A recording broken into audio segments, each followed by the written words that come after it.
Greetings and welcome, people. What you're looking at in the picture at the moment are the devices I use on my motorbike. This camera and this camera are my motovlogging cameras. That camera has now become my dash camera. It used to be that one, but now it's that one. This, of course, is my helmet camera, and that is now the camera that sits on my handlebar and gives you all a wonderful image of me as I ride my bike. Now, obviously that's not very exciting and not what I'm going to be talking about today. What I'm going to be talking about, hopefully in what will hopefully be, a relatively short video, is something that affects pretty much anybody that uses any of these types of cameras, even up to GoPros and Drifts and Sonys, etc., etc. And that is how we manage the video footage that we capture on these devices, or more specifically, the memory cards that we capture the video footage on. Now, clearly with a lot of these cameras, especially the more current ones, they take bigger memory cards, including up to 256 gigabytes. For my particular cameras, this one and this one take a maximum of 32 gigabytes. This one takes a maximum of 64 gigabytes, which is what it has installed in it. Now for this one and this one, on the 32 gigabytes at the maximum resolution and frame rate they'll take, which is 1080p at 30 frames a second, each of those will record for about, or they will capture footage over about 5.5 hours. And obviously this one at 1080p 30, because it's got double the memory size, will take anything up to 10 or 11 hours. Obviously this will all depend on battery power, or how you power the cameras. And that's not what I'm going to be talking about in this video. I'm sure we're all aware of options for powering these cameras, either a stack of replaceable batteries to change them every now and again, powering them externally either from the bike or from a battery pack such as this, or something smaller that will fit in your pocket or whatever. But anyway, that's not what we're talking about today. Now, for most of us, and for most of the time we ride, we will probably just go out for a quick ride round to shoot a quick video, or just for a ride, maybe go out for half a day for a few hours, or maybe even up to a day. And under those circumstances, what's in these, the 32 gigabytes in these two and the 64 in that, certainly the 64 in that camera, is more than adequate, and these will manage on that. Recently I did a trip to the Tank Museum at Bovington, which is about 2 and a bit hours each way for me, so that's nearly 5 hours riding, and I managed on the memory that's in both those cameras. I powered them externally, but the memory cards, I just used the one that was in there and just about managed to capture the riding time. Obviously the time I spent at the Tank Museum I recorded on this camera, on this phone rather, so that was a separate issue. I wasn't wasting or using up memory card on these cameras to record my time there, so that's fine. So for a quick ride out, a couple of hours, half a day, maybe even a day, the cameras as they are, with additional requirements for power as you ever think fit, will manage. But what about if you go on a longer trip? If you go away for a weekend on your bike, you go touring, you're going camping or something, you're spending a weekend away. Obviously, with these cameras only recording about 5.5 hours-ish, that's not going to last you the whole weekend. So, simple answer to that is to take additional memory cards.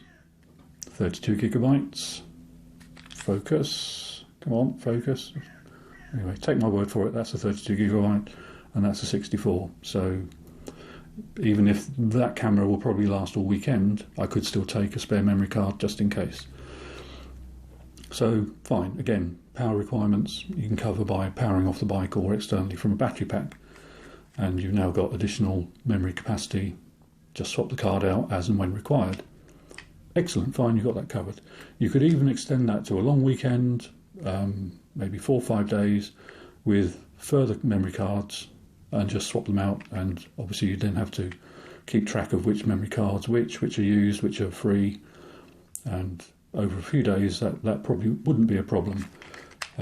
You might even want to obtain some kind of storage device thing like this, which will take 6 microSD cards, and it'll even take 2 full-size SD cards, but obviously in these cameras you don't use full-size SD cards, so you could use put a couple of adapters in there or something else. Other storage and management options are available. So there we are. You can quite easily manage several days. But what if you're going away on tour for a week, maybe 2 weeks? You're going all around the UK, across Europe, from the UK down to, I don't know, the bottom of Italy or Morocco, all round up to the top of Norway, Scandinavia, that type of thing. And if you're running at least 2 cameras, possibly even 3, I don't know, maintaining enough memory cards or obtaining enough memory cards to cover that whole period of time, only up to 2 to 3 weeks, maybe longer, you would end up with dozens of these, especially if you're using separate new fresh ones for each camera. So 2 cameras, say you go away for 2 weeks, that's 14 days, each one lasts a day, that's 28 of these, and that's just for 2 cameras. And also then that also brings in the prospect of possibly losing them.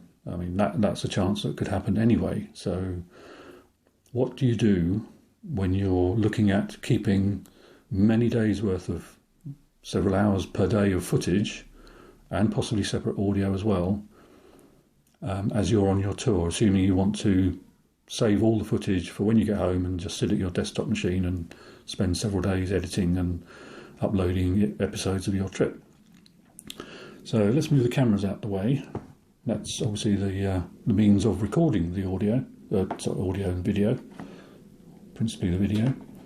So what you could do is at the end of each day, if you've got a device capable of doing, like a small laptop, Ultrabook, Windows tablet, or even an Android tablet. I'm not sure about Apple products. I don't use Apple products, so I can't comment on them.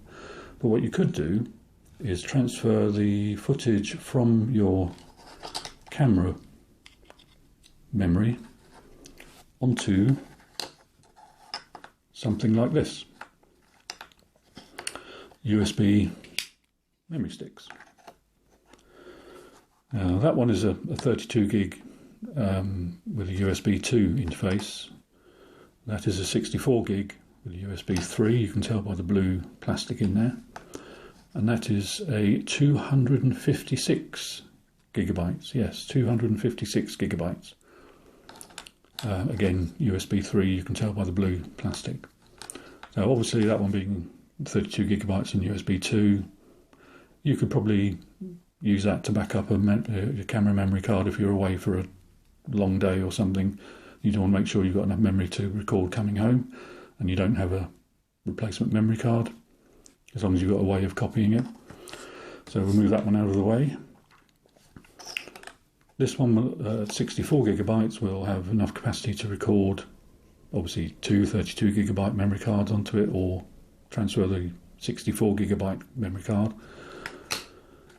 This one at 256 gigabytes has enough memory to transfer from the 32 gigabyte cards 8 times, or from the 64 gigabyte 4 times, or any combination of the two. So for a long weekend, that would be adequate for backing up footage from both of your cameras, or as many of your cameras as you're using. I would suggest that would be plenty in there. Obviously very small, compact, not going to take up any space, no moving parts, which is something that's quite important with what I'm going to talk about now. So that can be jostled about, dropped. It can even be dropped in water, and as long as you allow it to dry out before you use it, that should be absolutely fine. They're quite robust, these little things, although this one does tend to get quite hot in use, so just be aware of that. If you want more storage space, you're maybe going on a longer trip, and possibly you're going with several friends in a small group, and maybe you are the one designated to collect all the footage together from everyone else's cameras and keep it all safely in one place. Eggs in one basket comes to mind, but never mind. You could use one of these.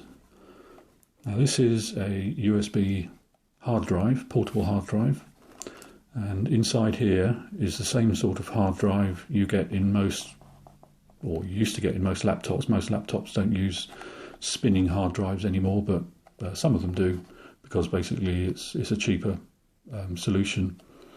In this particular one is a 1 terabyte hard drive, so obviously that is approximately 4 times the capacity of that. So yes, much bigger obviously, but to get I don't think you can get a 1 terabyte memory stick. I think the biggest you can get is 512, and they are ridiculously expensive when compared to these. You can get a USB hard drive like this for about £60–70, although there is another option which I'll come to in a minute. Now obviously, as I said before, with this there are no moving parts, and the same with that. Memory sticks, USB memory sticks, no moving parts. There are moving parts in this. There is a spinning disc, and there are moving read-write heads in there, and this is where these can become something of a problem if you're not careful. I think it was earlier this year, or possibly last year, I was watching Richie Vida's series about their trip around America. Excellent series, go and watch it if you haven't already done so. But one of the things he found out when they got home was that one of the hard drives that he uses for archiving and collecting all their video footage onto had gone corrupt. Couldn't access it. Now he was able to spend several £100 on getting the data off the drive recovered, so that wasn't too bad, but it would have been better obviously if it hadn't gone wrong in the first place. And this is where I'm coming to the point of what I wanted to say about this, is if you're using a USB hard drive, most of the time they're sitting on your desk. Even though they're classified as portable, they're sitting on your desk, they're not moving, and fine, everything's hunky-dory. When you're loading these onto a motorcycle, obviously a motorcycle moves around quite a bit, and one of the things, or a couple of things they do, is they can accelerate and brake very, very hard, and that is where using conventional hard drives can be a problem. Here I've got an old conventional laptop drive. It's not used anymore. So what I've done is I've opened the lid so we can take a look inside. And as you can see, there obviously is the spinning discs, or the platters as they're called. And here is what's called the actuator arm. And down here at the end of the actuator arm, in fact that's a double arm, you can see there's two. I think you can see that, can you? There's two there, one above the other, because obviously the data is stored on both sides of this single platter. And the heads are parked at the moment in this parking area here. Now, so that means that you can, moving around, the heads aren't going to move. If those heads move out of that location when the drive is not in use, they can swing over onto the platter area, and because this drive is not spinning when it does in fact it spins that way like a record. Right round baby, round round like a record baby. The actual read-write heads will contact the surface, and that is where problems can arise. It can mark the surface, corrupting the data on there. It can damage the read-write heads down here, sometimes quite badly. The actual heads can be torn off of the actuator arms. And I think this is what happened in Richie Vida's case.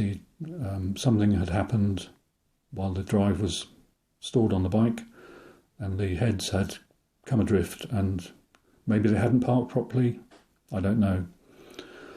But as you can see from here, the actuator arms pivot here. Let me see if we can get a pivot here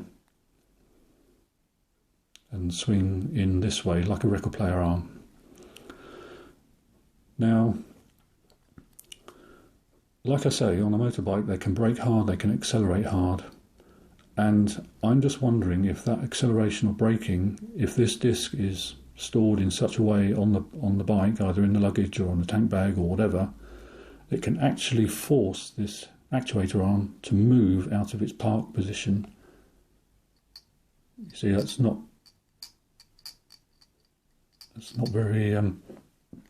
very securely held.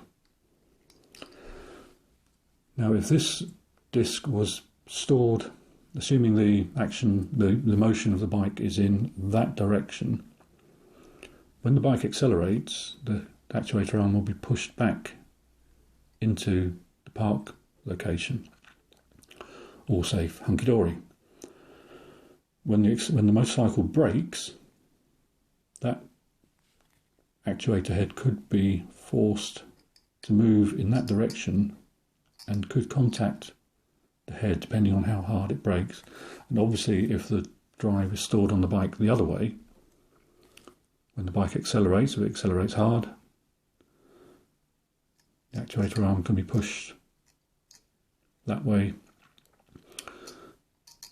and again come into contact with the platter.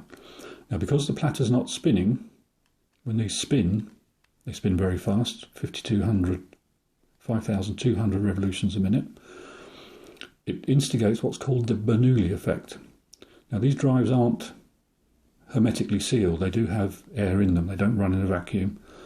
And that's because when the drive's spinning, it pulls the air around with it, and the air that's spinning around with the surface of the disc forms a very, very thin cushion. And that just stuck, okay? That's why you have to be careful of these things. And actually keeps the heads from contacting the surface of the platter. Now, obviously, when you've got this stuck in a tank bag on your bike or in pannier or something, the drive's not spinning, therefore there's no air cushion, therefore those heads will rub on that surface. And that will do the damage, which, as I say, is what I think happened with Richie Vida's hard drive. So if you're going to be using a USB hard drive, or the other solution, which is probably what I'm going to use if ever I go on a long tour, try and make sure that your drive, when you store them in your luggage, it is stored with the actuator arm pointing downwards. This is an old IDE drive, but the layout is the same for a SATA drive, which I've got one in a minute to show you, and also such that the drive is across the bike. So if the bike's heading in that direction, try and make sure you store your drive across the bike, so at the back of the tank bag or in some way, and upright like this as well. Don't store it like that, because the same thing can occur. The acceleration or deceleration can swing that actuator arm. So store it upright with the actuator arm, the head end downwards. So that should, in theory, keep it all relatively safe. I mean, these things are, all relative. There's no guarantee 100% that anything will not go wrong. Something could go wrong. So keep it that way. It doesn't matter whether it's that way or that way. But with most conventional hard drives like this, the layout is almost exactly the same, even with a desktop hard drive, a 3.5 inch, which most people wouldn't use because you need different power requirements for those. Now with the USB drive like these, I'm not entirely sure. Oops. Oh dear. Oh, I think that's ruined now. Not entirely sure how that how you would determine that, because obviously the data connector on the USB drive is at this end, but I don't know whether that means that the drive is laid out in this arrangement with the data connector this end, therefore the actuator arm is that end. I would assume it would be. So you need to store your hard drive that way or that way, right across the bike.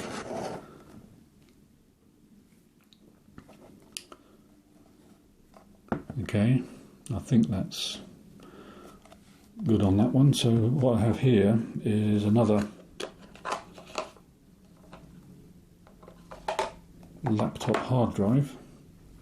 This one is a SATA one from a more recent laptop, and again you can see the layout is pretty much the same. This is the top, this is the lid, these are the data connectors, and as you can see if I turn it over, this is the motor for the platters, and that's the mechanism for the actuator arm. So the actuator arm is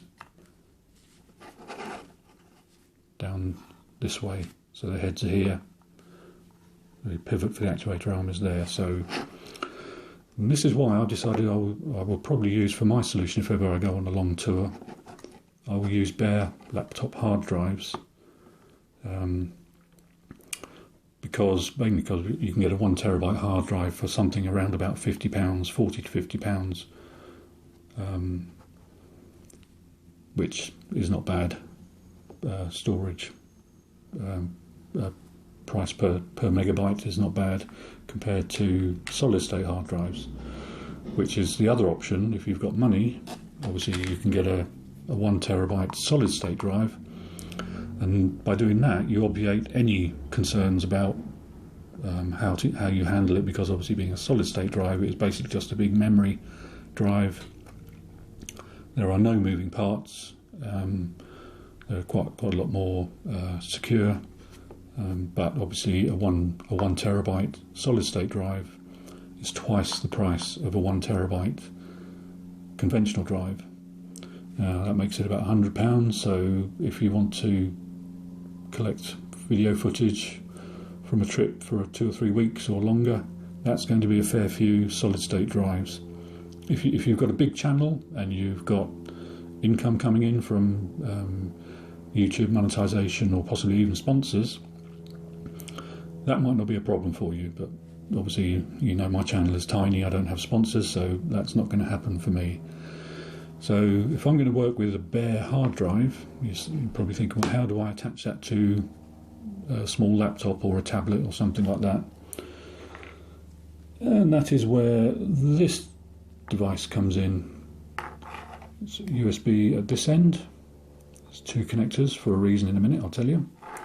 And a serial ATA or SATA connector at this end. So all that happens is you just plug that onto there. You plug that connector into a power supply, that connector into the data port on your device. It will then spin up and will appear as a USB drive, or possibly as an additional drive of some sort on your device. Then all you need to do is to get the camera, connect that in as a USB drive on another USB port, and just copy or move the footage from here to here.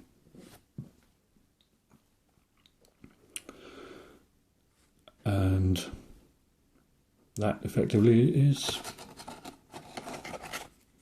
how I would suggest doing that.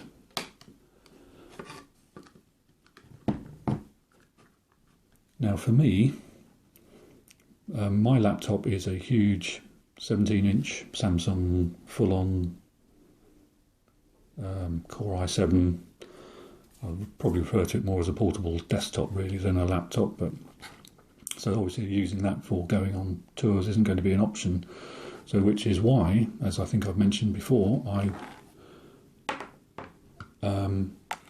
have now sort of basically done work on making sure that I can use my Samsung Galaxy tablet as the portable device. Now, in order to do that, I need to come up with a way of connecting USB devices such as memory sticks, etc. to it.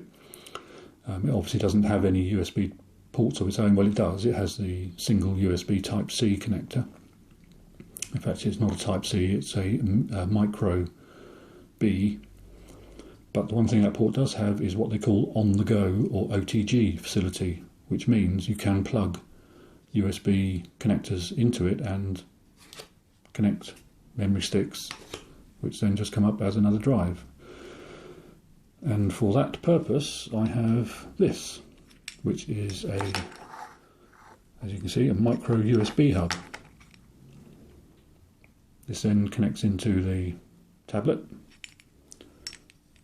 and what that gives you, ignore that connector for the minute, that's just a power connector. It gives you two USB-A connectors. So obviously for my particular purposes I would be plugging hard drive into one of those, the power supply into there. I'm not going to do it because obviously I don't have anything connected to the drive at the moment, and then that would then be plugged into the tablet, and then this hard drive would appear as a drive on the tablet. Do the same with the camera into the other USB, that would appear as a drive, and away we go. Now obviously what I don't want to do is to go taking all the additional memory cards. If I've got several memory cards, I wouldn't want to keep taking one out of the camera, plug another one in, copy from the camera to the tablet or to the hard drive, take the memory card out. That would take a long time. So what you can do, and I haven't got one with me at the moment, but about that physical size, you would get a microSD to USB adapter, and then that would just simply plug in there, and then you could just pop each. Obviously, you'd have to unmount each memory card before you disconnect it from the adapter, but you could do it that way. I mentioned earlier about this storage, microSD storage case. There are other storage case solutions available, or storage solutions I should say, for microSD. I'll put some pictures up now of ones that I've found, and put a link, an Amazon link, in the description below. They're not affiliate links, they're just regular item links. I'm not an Amazon affiliate. And so if you're planning on going on a tour and you're wondering how you're going to manage all your footage, etc., you may already have a solution in mind, and I would love to hear it. Perhaps you could make a short video like this, and let us all see what solution you've come up with. Be interesting to see what the guys like Richie Vida, Missenden Flyer, Andy Man Cam, Smoky Bar, other vloggers who have done extended tours.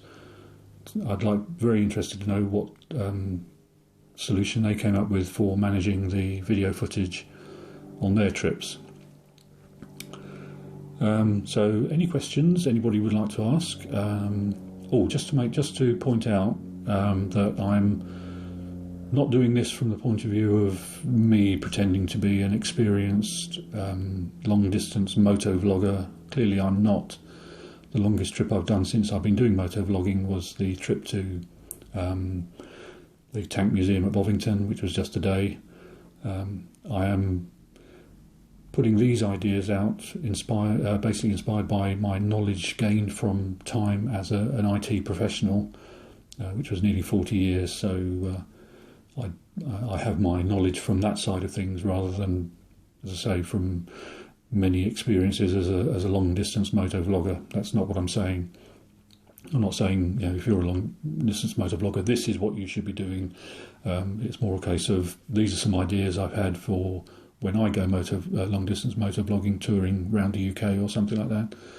And obviously looking after the footage that you capture is quite important.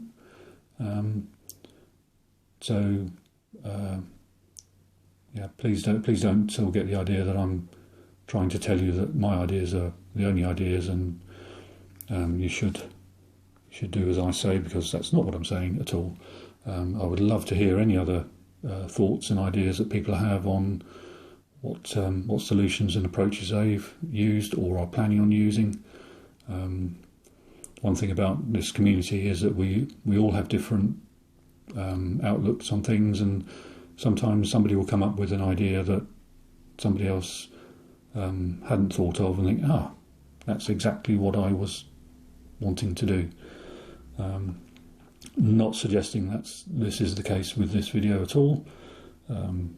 Just thought I'd get some ideas out there and hopefully get some ideas fed back as well. So as I say, with the big guys, Richie, Mist and Flyer, Andy Man Cam, Smoky Bar, etc., the Teapot one as well, he does a lot of touring. I would love to know what solution you use for managing your footage, whether you just transfer everything from your cameras at the end of the day onto an Ultrabook laptop or a MacBook or whatever, and that's how you do that.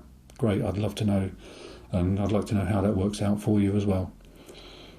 So, as I say, any questions, I'd love to hear them. Any suggestions, any thoughts.